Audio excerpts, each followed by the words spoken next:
e muito mais. Vale a pena você ouvir e compartilhar esse amor.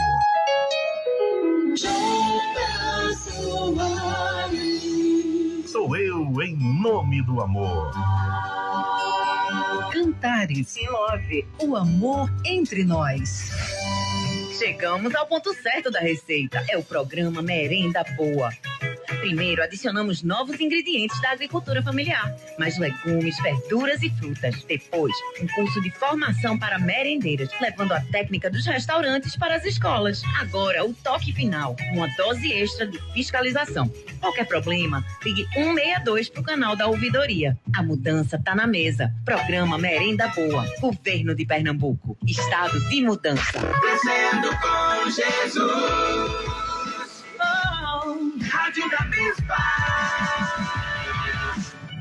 No programa Shekinah, Momento da Palavra. Comunicando, Pastor Charles Rodrigues.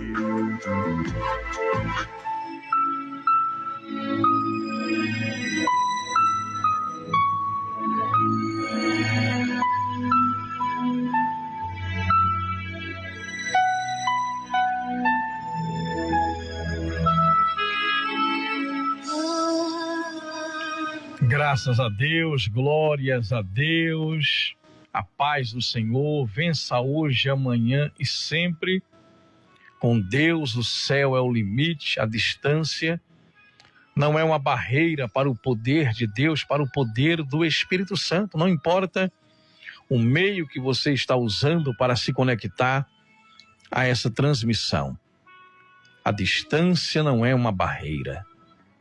Aonde você estiver, a unção de Deus está lhe alcançando e lhe abençoando.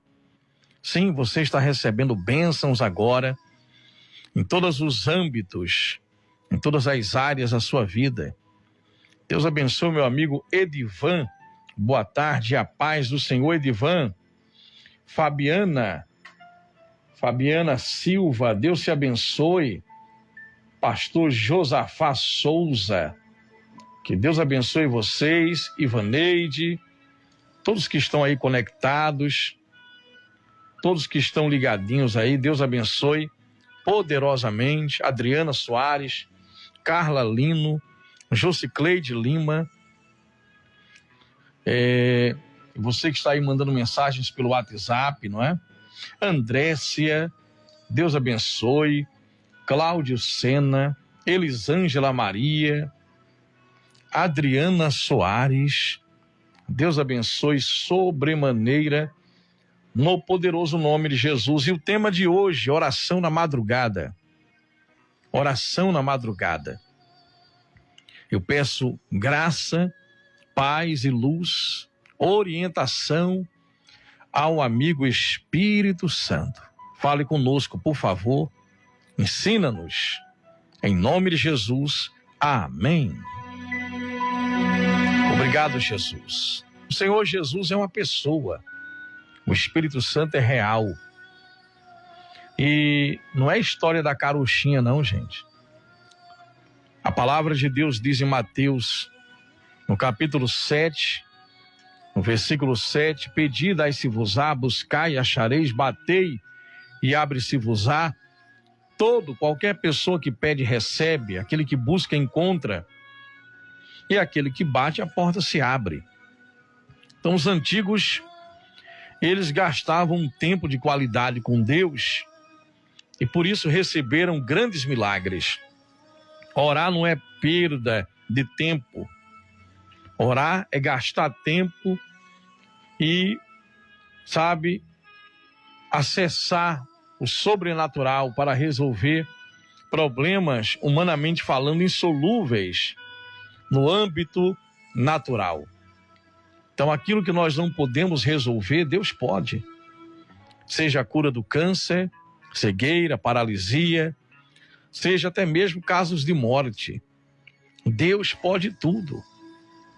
É aquele problema de falência, o problema no casamento. Então os antigos, eles buscavam a Deus, muitos deles na oração na madrugada. Porque orar na madrugada mostra dependência. Orar na madrugada mostra fome e sede de Deus. Vamos ver o que diz aqui em Jó, capítulo 8, versículo 5. Tema de hoje, oração na madrugada. Mirelle Dias, seja bem-vinda. Ed Gonçalves, seja bem-vinda. Que Deus abençoe. Gleide, Deus abençoe, seja bem-vinda. Vamos lá. Jó capítulo 8, no versículo 5. Mas se tu de madrugada buscares a Deus e ao Todo-Poderoso pedires misericórdia. Olha que coisa maravilhosa, gente. Mas isso aí vai depender da sua atitude.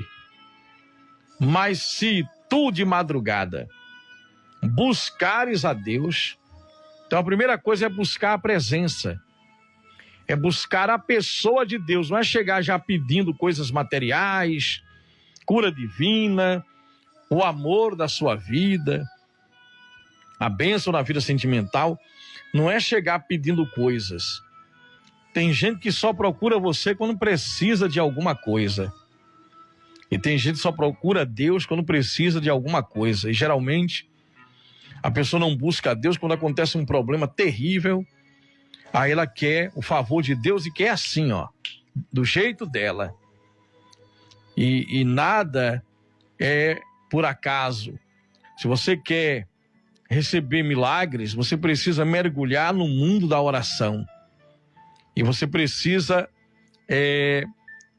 aderir, não é, os princípios para receber milagres. Então, Deus não é nosso empregado. O Espírito Santo não depende de mim nem de você. Nós é que dependemos dele.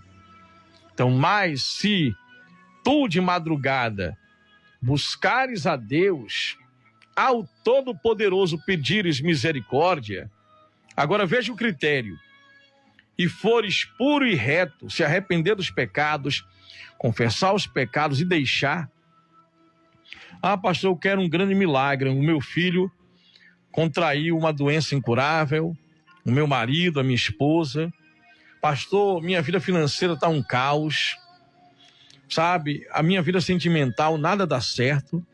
Mas aí a pessoa não quer se consertar com Deus, ela quer viver na fornicação, né? Na prática do adultério, pornografia na internet. Ela não ora, ela não busca a cultura do céu. Ela não ora, não jejua, não lê a Bíblia, não medita, não obedece a Deus e ela quer os milagres.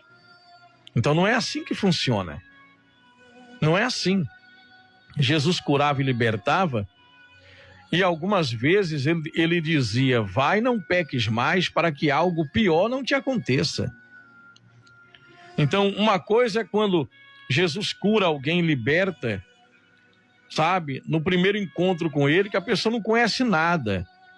Ela peca por ignorância. Outra coisa são crentes, não é? Eu e você, que já temos um conhecimento da palavra, viver dando vazão ao inimigo na prática dos pecados, vivendo a nossa maneira, conhecendo a palavra. É diferente. Então, isso aí é pisar no sangue do Cordeiro, é desprezar o que Jesus fez, é crucificar Jesus novamente para nós. Então, se você de madrugada buscar a Deus, a presença dele, o Todo-Poderoso, aquele que pode tudo, pedires misericórdia, olha que coisa, pedires misericórdia e fores puro e reto, uma pessoa sem, sabe, falsidade com Deus. Não é servir a dois senhores, é servir somente ao Senhor, quebrando pactos antigos. E aí, sendo puro e reto, liberando perdão, perdoando para ser perdoado, logo despertará por ti e restaurará a morada da tua justiça. Olha que promessa. O teu princípio, na verdade, terá sido pequeno, mas o teu último estado crescerá em extremo. De repente você está aí esquecido, abandonado, em Lodebar. Ninguém, lembra de você. Você está no anonimato. Seu nome não aparece em lugar algum.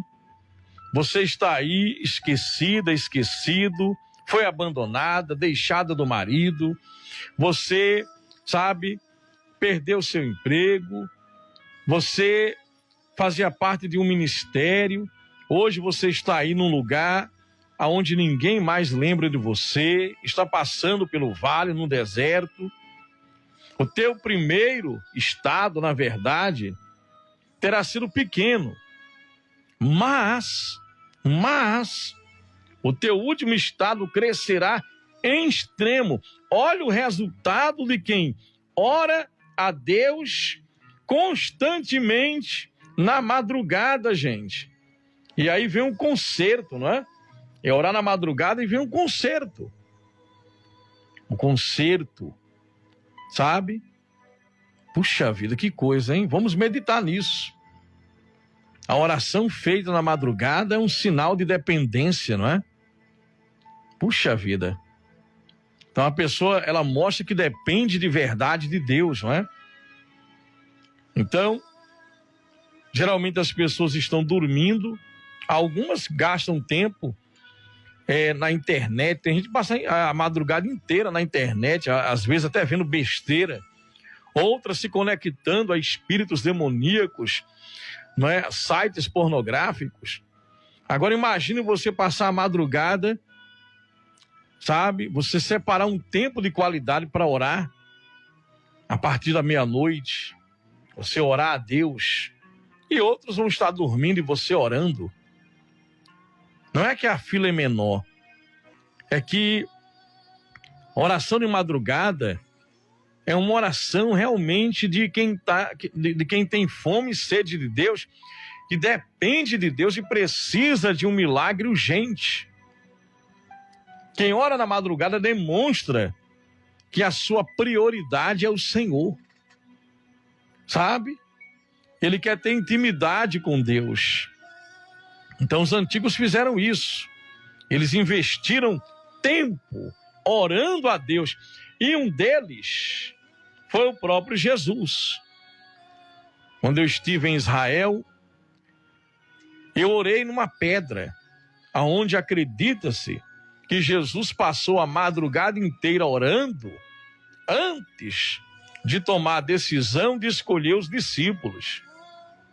Aqui a palavra diz em Lucas, capítulo 6, versículo 12.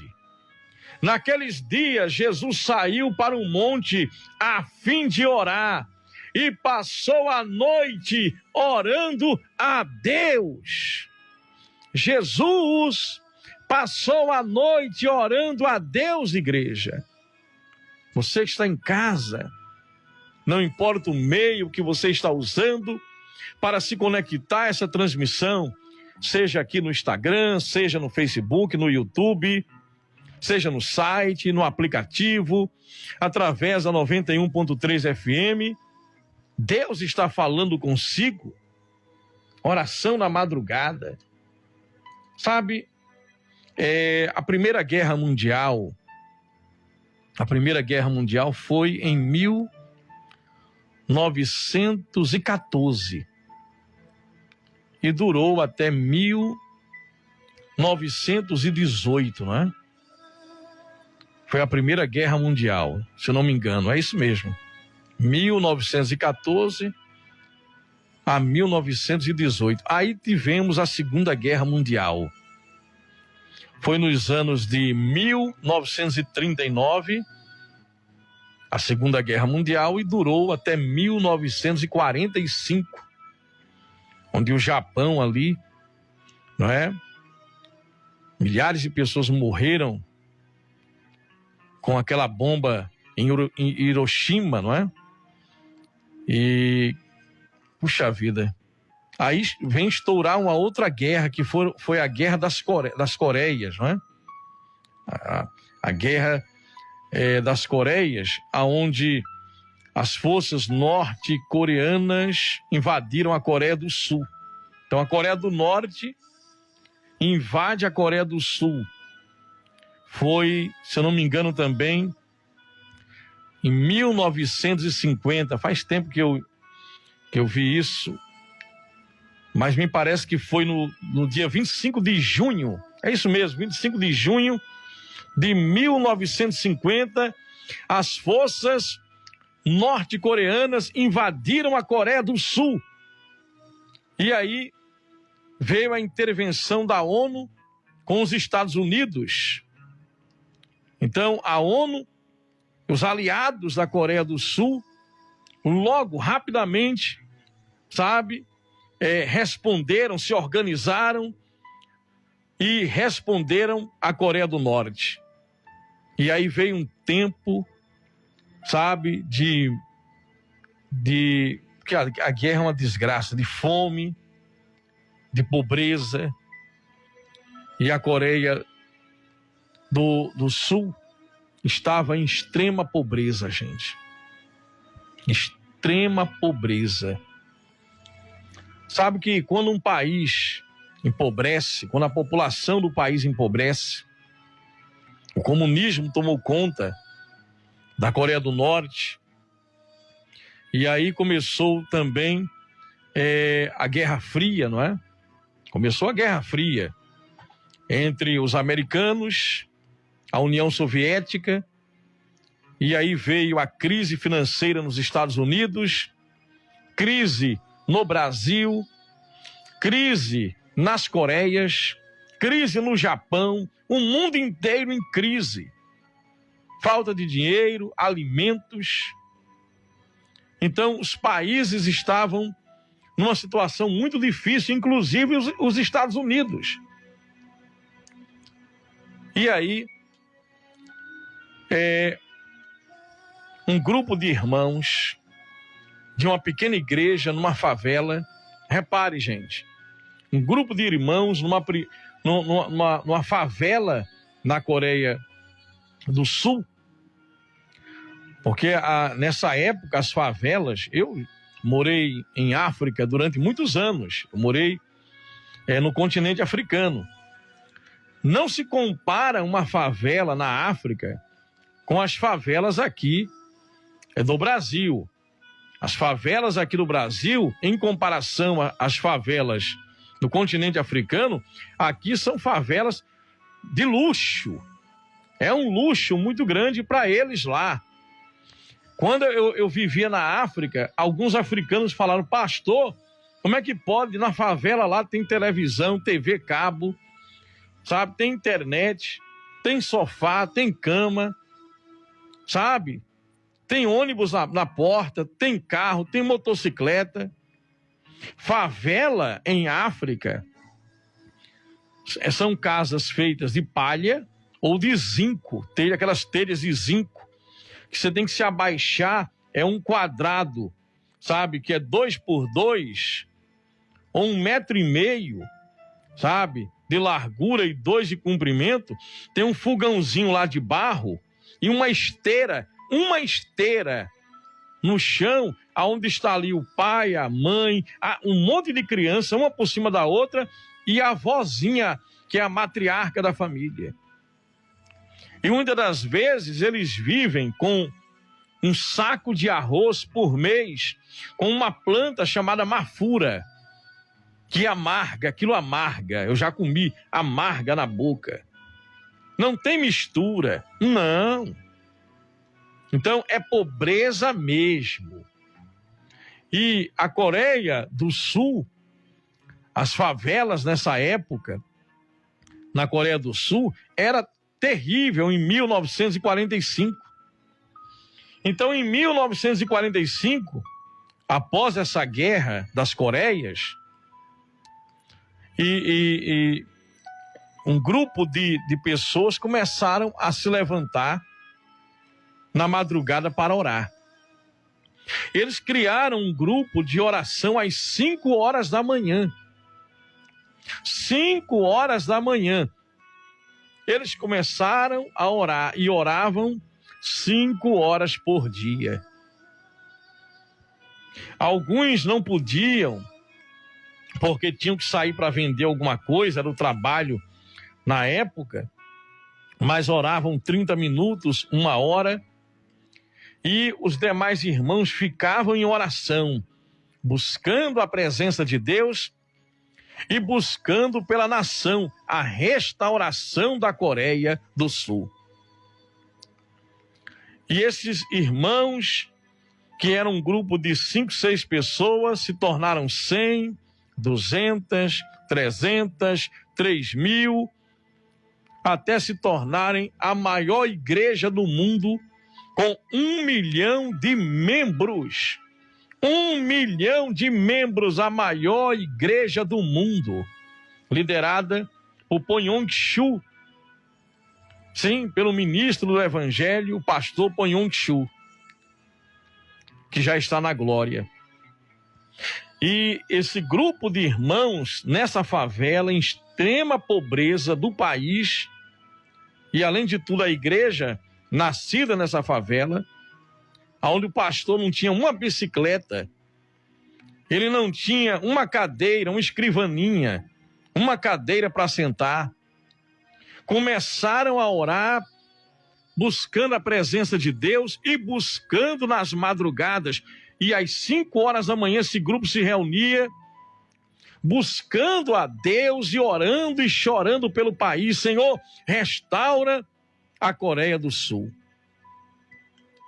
E em pouco tempo, gente, a Coreia do Sul foi crescendo, a igreja foi crescendo, o número de cristãos foi aumentando na Coreia do Sul, sabe? E o Partido Comunista foi perdendo força, a sociedade, o bairro foi mudando, a cidade foi mudando, o país foi mudando, até se tornar a 10ª economia mundial. Até se tornar a 10ª economia mundial. Por causa de um grupo de 5, 6 pessoas, 7, 8, começaram a orar. Às vezes vinha 4 pessoas, vinha 5, vinha 6, 7, 8, 10, 12, 20, 30, 100 pessoas, 300, 3.000, sabe? 1 milhão de membros. A maior igreja do mundo. Simplesmente porque começaram a orar na madrugada. Então a oração da madrugada mudou a história de uma nação, de um país. Porque quando a presença de Deus vem para mudar a tua vida. Salvação é a prioridade de Deus, salvar a tua alma, escrever o teu nome no livro da vida. Mas Deus quer que você, sabe, glorifique o nome dele neste mundo, vivendo uma vida diferente. Há uma diferença entre justos e perversos, entre verdadeiros cristãos, crentes e apenas religiosos. E quando você busca a face do Senhor, a unção de Deus vem de tal maneira que despedaça qualquer jugo. É por isso que o inimigo faz de tudo por tudo para você não conseguir orar, para você não conseguir permanecer no lugar da oração. As reuniões mais cheias deveriam ser o círculo da oração. As reuniões mais lotadas em uma igreja não deveria ser simplesmente uma oração por uma campanha, esta ou aquela, é muito importante também, mas principalmente, sabe, as reuniões ou a reunião onde os irmãos se reúnem para orar, para clamar, para adorar, para buscar a face do Senhor. Esse tipo de reunião muda a realidade Quando você, mãe, começa a orar pelos seus filhos na madrugada, quando você, pai, começa a orar pelos seus filhos na madrugada, parece que nada está acontecendo, mas no mundo espiritual começa o alvoroço, começa a batalha. Quando você é empresário, microempresário, comerciante, quando você começa a orar a Deus à madrugada, sabe? Eu lembro em São Paulo, uma vez eu fui numa igreja em São Paulo, aberta ao público e principalmente aos empresários. Muitos empresários iam às 2h da manhã orar em São Paulo. Eu fui uma vez num culto assim, aonde a igreja estava aberta na madrugada para os empresários, comerciantes em São Paulo, sabe? Antes de ir logo cedinho para o Brás comprar mercadoria, que muitos empresários, comerciantes, saem do mundo inteiro para comprar no Brás. Eles passavam na igreja e ficavam 1h, 1h30, clamando, orando, buscando a Deus. Depois iam fazer suas compras e saíam ali consagrados para prosperar. A oração na madrugada é muito importante.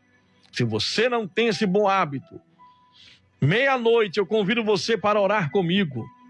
Meia-noite eu estou ali com a missionária Fernanda, temos um grupo orando por você, orando pelo Estado, orando pelas igrejas, orando pela nação, a partir da meia-noite.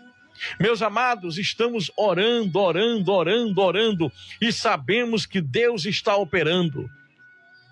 É assim que nós vemos resultados. Hoje eu recebi uma notícia de uma criança que foi diagnosticada com leucemia.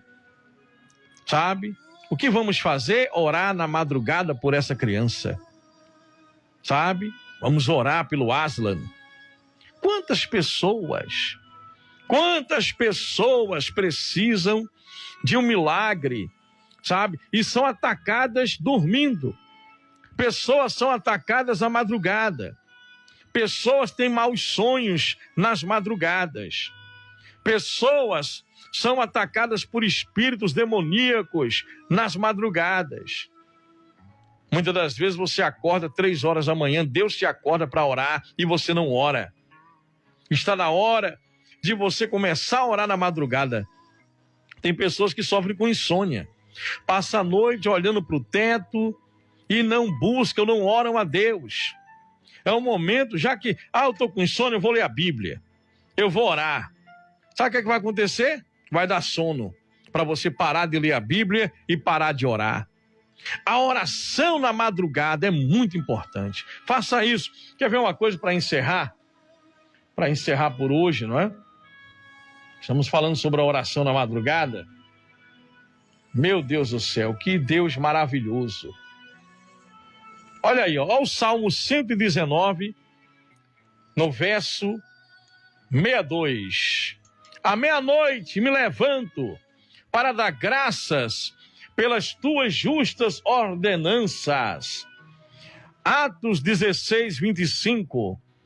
À meia-noite, Paulo e Silas estavam orando e cantando hinos a Deus. E os outros presos os ouviam. E de repente veio o terremoto e abriram todas as cadeias. Meu Deus do céu. Meus amados. Olha a meditação na madrugada. Davi, ó. Salmo 63, 6. Quando me deito, lembro-me de ti. Penso em ti durante as vigílias da noite. Olha aí, gente. Meu Jesus amado. Oração de madrugada. Meus queridos. A Bíblia diz que a oração da madrugada é tão importante. Você ora na madrugada? 1 Samuel 15, 11. Arrependo-me de ter posto Saul como rei, pois ele me abandonou e não seguiu as minhas instruções. Samuel ficou irado. Quando você ficar irado por alguma coisa, sabe? E clamou ao Senhor toda aquela noite. Meu Jesus amado, oração na madrugada. É isso, gente. E lembrando o que Deus diz aqui. Eu comecei em Jó 8, no versículo 5 ao 7, e vou encerrar em Jó 8, no versículo 5 ao 7 e 7.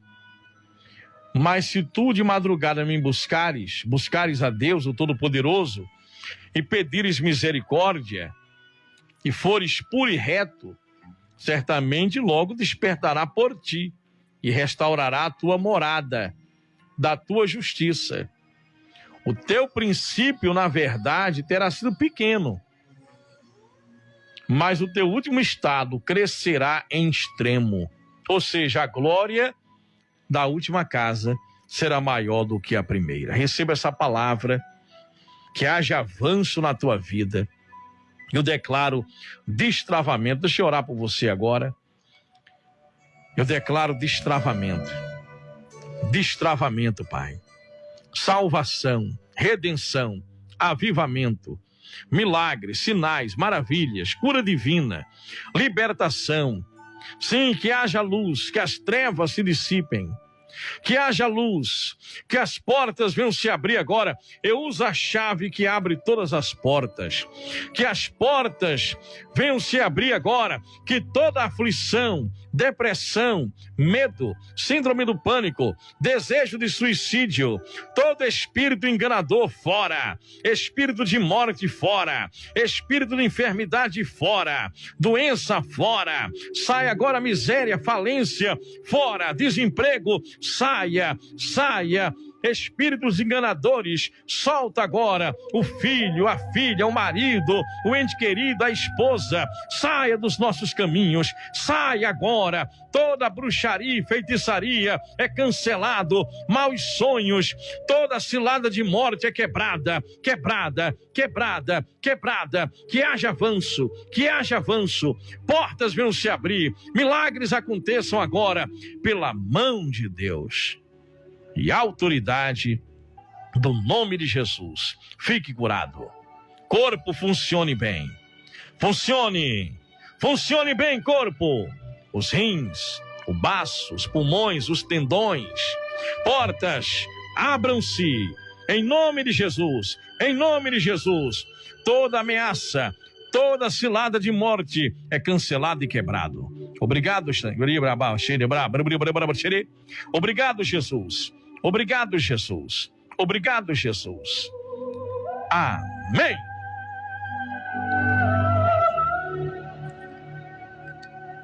Pessoas hoje receberam a vitória da causa na justiça. O dinheiro vai chegar. Sim, vai chegar na sua conta. Essa causa foi destravada. Em nome de Jesus. Obrigado, Pai. Obrigado, Jesus. Você recebeu o seu emprego, novo emprego. Obrigado, Senhor. Você que estava com a dor no lado esquerdo no seu braço, você foi curado agora. Você que estava com um mioma, esse mioma desapareceu. Esse caroço no seio desapareceu. Essa dor que você estava sentindo no estômago, esse problema na coluna foi embora. Foi embora. Esse problema cardíaco, Deus restaurou o teu coração. Em nome de Jesus. Glória a Deus. Graças a Deus. Amém.